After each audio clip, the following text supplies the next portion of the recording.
first time they had fought, but he just couldn't understand why he could only hear her. That was one of the main reasons he wanted to talk to her and knew he would have his answers soon.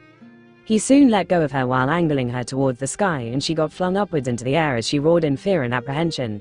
Luffy grinned as she was finally out of the water where she couldn't dodge by diving anymore, and he could finally end the fight with a single punch. Gear 3rd, he blew into his arm and quickly made a giant fist as big as Roxanne's face just as she began her downward curve. Her eyes comically widened in shock as she laid eyes on a giant fist materialize out of nowhere, and it took her a moment to realize she and the fist were on a collision course. She tried to dodge but couldn't do much in the air but simply roar. Gum gum gigant pistol.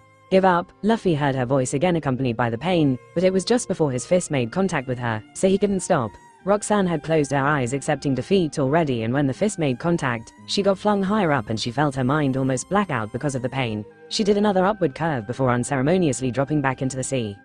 Luffy airwalked, still with his giant fist, towards the small piece of wood he had thrown at the beginning and carefully hovered over it before deflating in a controlled manner. It was hard to keep himself in place while he blew out, but he controlled the rate and finally fell on the piece of wood in his shrunken form, panting hard. Since he wasn't in Gear 3 for a long time, it took less than 2 minutes for him to come back to his original form, and he looked towards where Roxanne had fallen, but she still hadn't resurfaced. Hey, you there? He yelled when he didn't sense anything underwater. Had he hit her too hard? He just sat there waiting for a while, and after a few minutes, he finally sensed her swimming up. She emerged right in front of him while slightly glaring at him, but still sighed, let out a heavy breath of air that almost knocked Luffy into the water, accepting defeat. I win, Luffy grinned while Roxanne nodded slowly and tiredly. Luffy tried to hear her but couldn't, and the two just stared at each other for a while. Luffy tried to hear her and Roxanne wondered what the human was doing. Why isn't it working? Luffy tilted his head confused. It had never worked with the sea serpents, but he could hear some words from Roxanne for some reason. He had thought about it a lot, and the only reason he could come up with was that Roxanne had felt strong emotions towards him while the sea serpents just talked with each other in a calm environment. The first time he had heard her, he had just punched her and she had felt angry at him for that. Even during the current fight, he could hear only when she probably felt strong emotions. Hey, I just wanted to test some things. I can hear you sometimes, but only when you seem to be angry. Roxanne tilted her head, now more confused, but Luffy didn't hear her say anything. I know Sea Kings communicate telepathically, so are you saying something right now? She nodded, but he still couldn't hear anything. When I was spinning you, I heard, stop, and when in the air I heard you say, give up. You did say those things, right? Her eyes widened with shock. Hear me? Heard you just now too. You just said, hear me. His head still hurt whenever he heard words, but it became tolerable as time went on. Roxanne's already widened eyes widened even further and her mouth hung open. Joy boy. Joy boy. Luffy repeated what he heard, and Roxanne just lost herself as she started trembling and moving around as if unable to control her excitement while eyeing Luffy with a sort of reverence. Okay, wait. Luffy hastily stopped her, having flashbacks to the time another Sea King had done the same thing before swatting him away, and she instantly obeyed, coming right up to him while staring at him with wide eyes. You've obviously jumped to some conclusions about Joy boy, he said, and she shivered with excitement when he even muttered that word. Wait. Listen first. You think I'm Joy boy? She nodded enthusiastically. Okay, wait and hear me out first. Please don't punt me away, he pleaded, and she seemed to be confused but nodded anyway. Okay, I'm not sure if I am Joy boy though. I have the voice of all things that lets me hear Sea Kings, but I don't know the first thing about it. I've been trying to unlock it by trying to hear you, but I can only hear a word or two. Roxanne just stared at him, losing a bit of reverence, and got a contemplative look. Are you saying something to me now? Nod. I can't hear anything. I think I can hear it only when you're shocked or angry. I just heard. Roxanne frowned, not able to understand. Okay, just let me get some answers first. Yes or no questions. Nod. Okay, good. We're communicating. How are you able to understand human speech? Human, okay, I didn't hear much. Did you perhaps have a human friend? Nod. So that's why you were able to understand me. Now, about Joy boy. I know he was some figure around 800 years ago and he made some promise. Yes, promise keeper. Yes, Joy boy made a promise to Poseidon. Roxanne shivered again when she said the name Poseidon and nodded vigorously. Okay, you're excited. She's your queen, so makes sense. Vigorous nodding continued. Okay, and Joy boy has a promise to fulfill to her and the Sea Kings. Nod. Okay, good. Why do you think I'm Joy boy though? Here, because I can hear you. Nod. Okay, I can hear you because of a power called voice of all things. Does Joy boy also supposed to have this? She didn't do anything, so he interpreted it as her not knowing what he was talking about. There are others who could hear Sea Kings too though. Roger, Momo, maybe Hiyori and Pudding too. Maybe even Apis could hear you if she's real. Many, slow, she tried to tell him something but he wasn't able to figure it out, so he moved on. Okay, I don't know if I'm Joy boy, whatever that even means. I'm Monkey D. Luffy. I'm pretty sure it's a sort of title I guess, and I most probably am him, but I don't know anything concretely, so I'm not a 100% sure if I'm Joy boy. Do you know who or what exactly that is? The story did pretty much confirm it after his Gear 5 transformation, but Oda could have easily thrown a curveball at the end, so he didn't want to say something about what he himself didn't know for sure. A shake? You don't? Then why do you see me with reverence? Queen, fulfill promise. Yeah, Joy boy is supposed to fulfill some promise to Poseidon. What's the promise? A shake? You don't know? Older. The older Sea Kings know. Nod. Ooh, so Roxanne is still a child and has heard stories from the older ones. That would explain why she's so excitable, he concluded. In the story, the Sea Kings at Fisherman Island were curious about him possibly hearing him, but they didn't have any intense reaction like Roxanne was showing. But it made sense if Roxanne was just a child who was told stories of Joy boy and thus was so excitable. Okay, so the older ones tell you that Joy boy is supposed to fulfill some sort of promise, and is also able to speak to Sea Kings. Ask, sage. What's a sage? The oldest. Oldest, one of the oldest Sea Kings. Nod. Huh, so do you guys have a council of some sort that decides things for the species as a whole? She just stared at him, seemingly saying something but he couldn't hear. You don't have a council. She tilted her head, probably not able to understand the question. Okay, forget that. Nod. Ask, about, you can ask others about all this. Nod. Nah, it's okay. I still haven't figured out this power of mine. And even if I am Joy boy and have to fulfill some promise, it'll only happen after I awaken my fruit, which is still a bit into the future. Nod. See, so until then, and I learn what Joy boy exactly is and what the promise is, I'm not sure what will happen. So, don't do spreading around this fact that I'm somehow Joy boy. Nod. Command 2. Attention, use smaller sentences. I'm only hearing random words. Won't tell, won't tell. She, thanks, nod. So, do you guys take orders from an older Sea King? Oldest, years, him didn't get you. Are all Sea Kings independent? Or are you all one species that band together? Independent, right. So, how come all of you obey Poseidon? Queen, because she's your queen, nod. I guess that makes sense in a way. Have you met her? The current Poseidon. Shake. Born, yeah, she's already born. She commanded a few Sea Kings during her childhood if I remember correctly. Nod. Heard, you've heard from others. Nod. When, meet, promise. When will I meet her, and fulfill my promise? She nodded with a shine in her eyes. Well, I'll meet her around 2 to 3 years from now. As for the promise, I don't know what it is, so I'm not sure. But whatever it is, it'll be soon. Enthusiastic nod. Wait, she okay. Still not able to understand you completely. Tell you what, I'll get better at controlling this power and then we can talk again. Enthusiastic nod. I'll be leaving the Calm Belt tomorrow, but I will be stopping by here just before I head to the Grand Line through Reverse Mountain in about 2 to 3 months, he said, not being sure how long it would take for his East Blue adventure. Travel times were rarely mentioned, so he had no idea. If you're around the area, then we can meet again.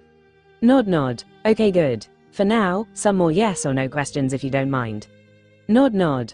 Luffy wanted to learn about Roxanne a bit too, and also Sea Kings in general, as their existence was something that was never explored much in the story.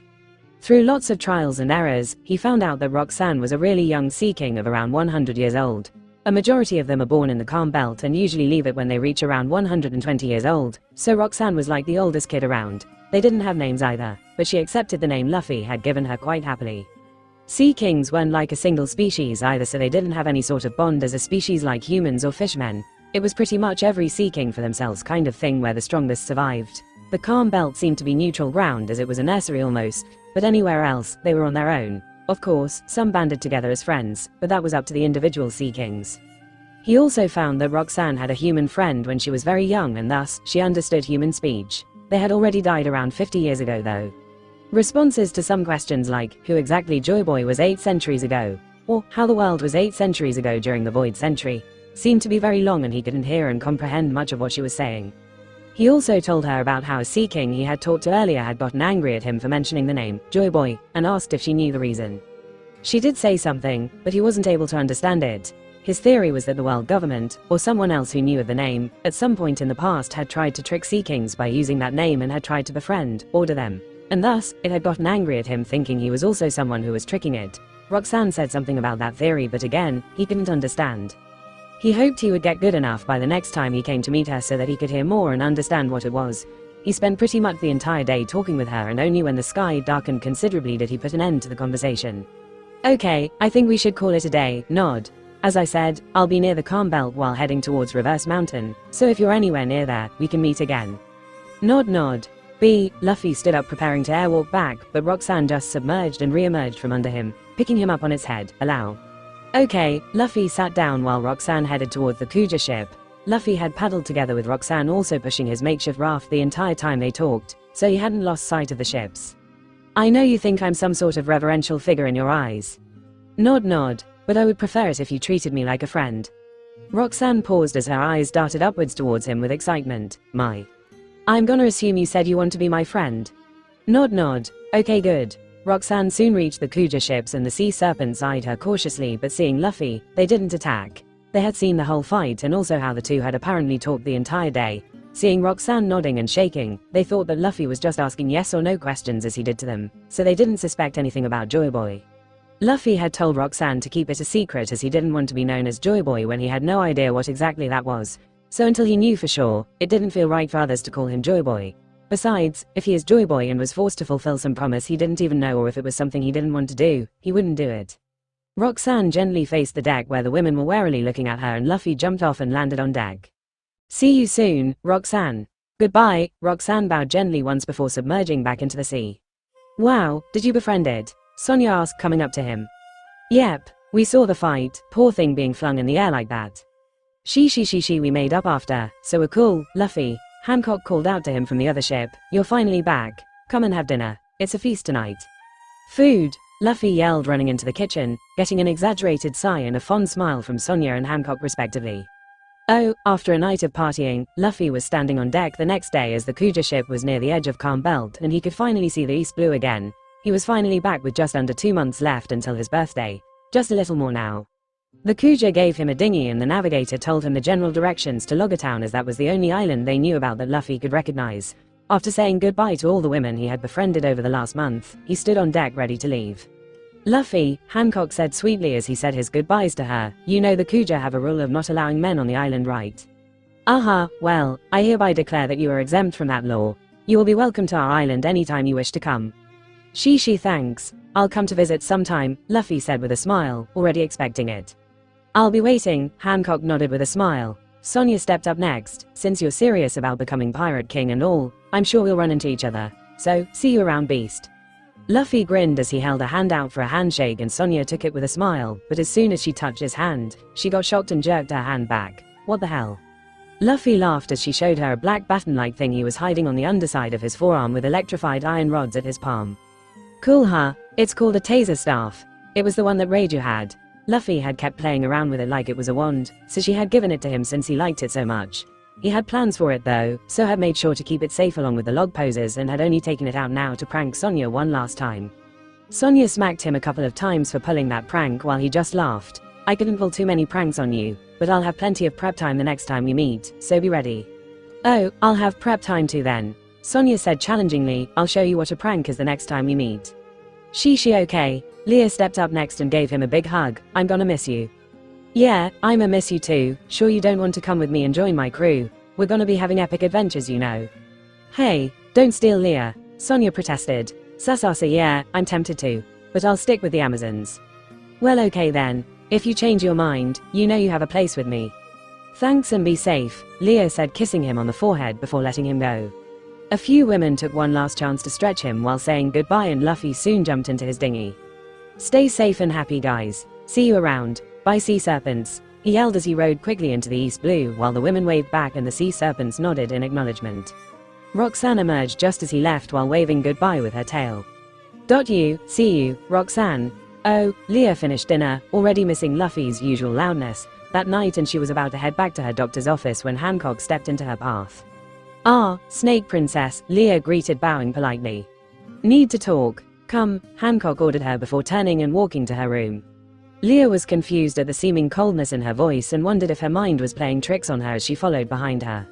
She felt a chill run up her spine for some reason and it felt like she was walking to her death. Don't be paranoid. She wouldn't kill me after all the things Luffy did. And I have grown closer to Sonya too. She tried to calm herself but a small voice in her head said, you thought the same for your brother too, and how did that turn out? She couldn't help but feel paranoid because of past experiences but shook her thoughts away and chose to trust in Hancock. She soon found herself standing in front of Hancock, as she sat on her throne studying her with slightly cold eyes. Yep, she's going to kill me alright. All this time was an act. Another betrayal. Oh well, it was inevitable I guess. Just end it soon, she thought, getting ready to die, but then, Luffy's face popped up in her mind and her thoughts changed. No, I don't want to die, I need to escape. How?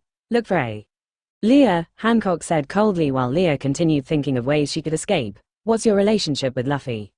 Leah's thoughts froze as she stared confused at Hancock. I'm sorry. What's your relationship with Luffy? We're friends. Leah was not able to understand what was happening. You seem very close to him to be just called friends. UK kissed him while saying goodbye too. Ah well, we are closer than normal I guess. Hard not to be when I found that he almost died for me. He offered to become my brother too, so on some level, I do think of him as my brother. I wouldn't label us as such but still, we're close like that. Leah watched in confusion as Hancock's whole demeanor changed as the coldness in her eyes disappeared and got replaced with warmth and her lips widened into a smile as she let out a sigh of relief. Oh, he sees you as a sister. That's good, what the hell? There were a few seconds of silence as Leah tried to understand what was happening when Hancock spoke up again. Leah, can I ask you something as a doctor? Sure, I've been feeling something these past few days. I did not want to cause a commotion since Luffy was here, but can you check up on me? Leah instantly went into doctor mode, putting everything else at the back of her mind and started asking about her symptoms. But the more she heard what Hancock said, the more she became bewildered. So to summarize, your heart speeds up during certain times, especially when you're around Luffy or thinking about Luffy. Most of the time, it makes you happy, but there are times when you feel irritated or annoyed, especially when you see Luffy around other women, and your body heats up sometimes too. Yes, Hancock nodded meekly. Oh my god, even her. Snake Princess, there's nothing wrong with you. Are you sure? I've never felt like this before. Yes, I'm sure. You have a crush on Luffy. She wasn't the only one. There were many women on board who had had a small crush on him too, but that was all it was. He was the first man they had seen and he had a magnetic personality too, so of course they developed a small crush, but seeing him treating everyone the same, they quickly got over it and just enjoyed being with him as a friend. She was shocked to hear Hancock had also developed a small crush, but she didn't think it was anything major. She was sure Hancock would also quickly get over it, but she watched in fascination as Hancock's cheeks reddened up, her lips curled upwards and she started squirming in her chair. What? No, it's Luffy who is in love with me. Say what now? Leah snapped, even more shocked now, all decorum and polite speech flying right out of the window. Yes, Hancock nodded with a blush, he indirectly confessed to me and even serenades me. Really? Leah exclaimed. That bastard. He said he had no interest in love and he was doing all this behind my back. When did this happen?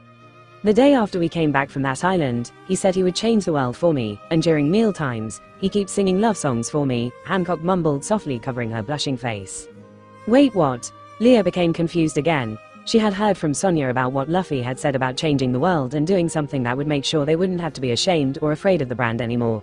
She had asked him directly too and he had said, yeah, I already had plans of taking down the celestial bastards, so told him that. I'm not sure how exactly I'll do it, but I'll do it nonetheless. As for his songs, she had asked him why he was singing love songs too and he had just blinked as if just realizing it then, and had said, huh, I guess these are love songs, huh? Leo's country had a lot of love songs, so I know a lot too. I didn't even pay attention to the lyrics, they're just catchy tunes. Remembering his words, Leah watched Hancock mumbling and squealing as she covered her embarrassed face and finally understood what was happening. Misunderstandings galore. She had always used words like drop dead gorgeous, sensually hot, and so many other such words to describe Hancock, and even though she was straight, she had been infatuated with her too and could understand why she was called the most beautiful woman in the world. But seeing her blushing and squealing right now, only one word came to her mind that she had never used to describe her before: cute. She was like a young girl experiencing her first love and Leah couldn't help but think of her as cute. And it was also clear now that it wasn't just a small crush either. Snake Princess, I was wrong, you don't have a crush on Luffy. You are in love with Luffy. What? Hancock gasped while her cheeks reddened even more. Yes, all the symptoms you just told me are of a person who's in love. I am in love, Hancock muttered softly before she suddenly stood up and dived onto her bed yelling, KYAA, and started rolling around. Leah's face flushed too. The gap between seeing the cold and unapproachable Empress and the Empress who was behaving like a little girl in love was just too much for her. Oh my god, she's so cute. Leah kept watching her squealing like a girl, but Hancock suddenly stopped and sat up as if she had had a revelation. Wait a minute. This means that I could confess to him too now, does it not? I don't have to wait for him to confess directly, right? OHMYGOD, what's with this childish logic? She's so fucking cute and precious. Leah squealed internally while keeping a straight face and nodded. Yes, you can. Kya. Hands covered her face and she started squealing incomprehensible things again. I need to tell him now. Hancock suddenly sat up again. Turn the ship but wait. Should I wait for him? She mumbled incomprehensibly as if in a huge dilemma before turning to Leah with a desperate expression that almost gave Leah a heart attack because her cuteness was going off the charts. Leah, what do I do? Tell me, please. That is, she mumbled, trying to buy herself some time to think. She was already heavily convinced that Luffy was in love with her, so if she told her that it was all her misunderstanding, she didn't know what the reaction would be, and she also didn't want to crush this little childish Hancock's heart. He has resolved himself to show me his love, so I should control myself, right? Yes, I should respect his choice. Right. Yes, that's correct, Leah mumbled, seeing her almost forcing it. Yes, you're right, I should wait, Hancock resolved herself, clutching her heart. She stayed like that for a couple of seconds before turning to Leah with a blushing smile. If you are like his sister, then you will be my sister-in-law, correct? Oh boy, that just fucking escalated out of nowhere. I don't think marriage is on the table, she said hesitantly. She wasn't going to keep quiet and not step in if the misunderstandings had escalated this much. What? Do you think he won't propose to me? Hancock gasped, heartbroken. I think that's something you should both sit together and decide. I see, so, that's how it works, thank you, Leah. Still, since you are like his sister, let us two get closer than before too then. Leah just hummed, giving her a thumbs up, not being able to voice out any words. Hancock then went on a tangent about how all Luffy had shown his love to her, which was unbelievably forced, and finally, after 2 long hours, Leah was allowed to leave and she instantly went back to the doctor's office.